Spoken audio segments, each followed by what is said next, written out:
Ladies and gentlemen, welcome back to another episode of the Doc Green Show. Today's episode, I'm going to talk to you a little bit about Benghazi and the reason that I'm having such a problem with all these bipartisan politics or partisan politics over it. First of all, let me give you a little information about Benghazi. Benghazi is our embassy that's in Libya. Benghazi, Libya.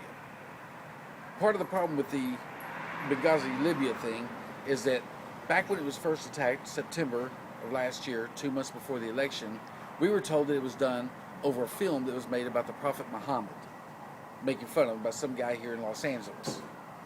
And that overseas, the Muslims were taking it to such extremes that they were holding protests and things all over the world, and that this one had gotten out of control and ended up being like a riot-type atmosphere.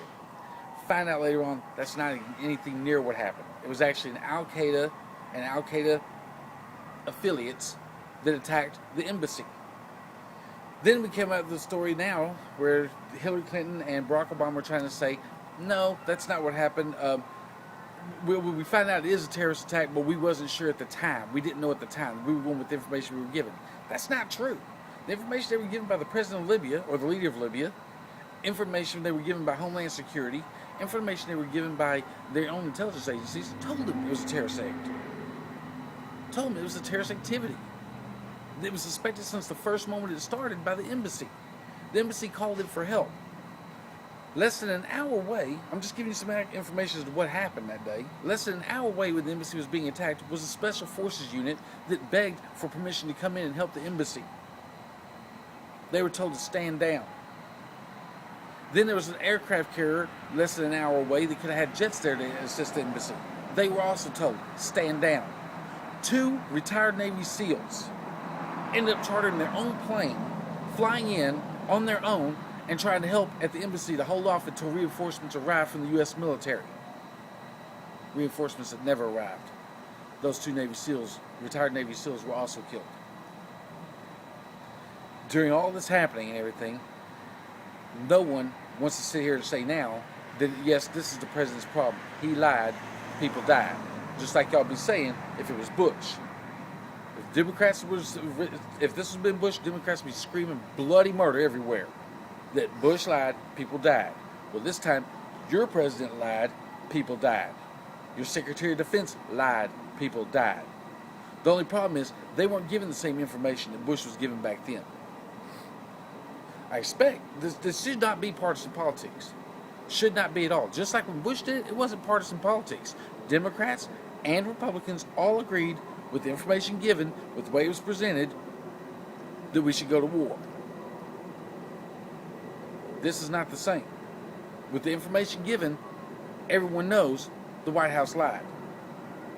But no one on the Democratic Party is saying anything about it because it's their president. So on the Republican side, when we found out there was a problem and there was no weapons of mass destruction, yeah, we got upset. How do you think the Democrats won? Because Republicans got tired of being lied to. Can y'all say the same? Now, another thing.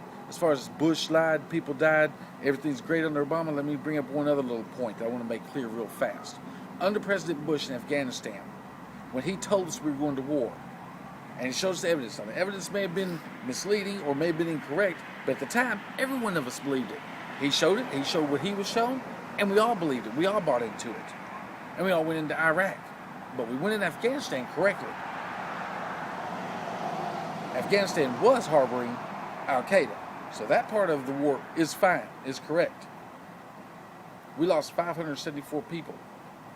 When Barack Obama came into office, he said he was going to end the war. No war. Bring our soldiers home. He has not ended the war. We have lost 1,500 plus soldiers. 3 times as many under Obama than we lost under President Bush. Why isn't the news media telling about this?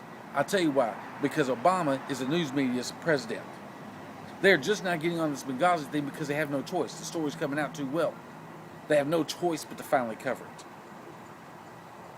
People, we need to start paying attention to what's happening. A lot of people ask me, why do you keep doing these blogs and these podcasts, Doc? I'm telling you why. Because if I don't, and people like me don't, you'll never find out the truth. Thanks. Talk to you next time.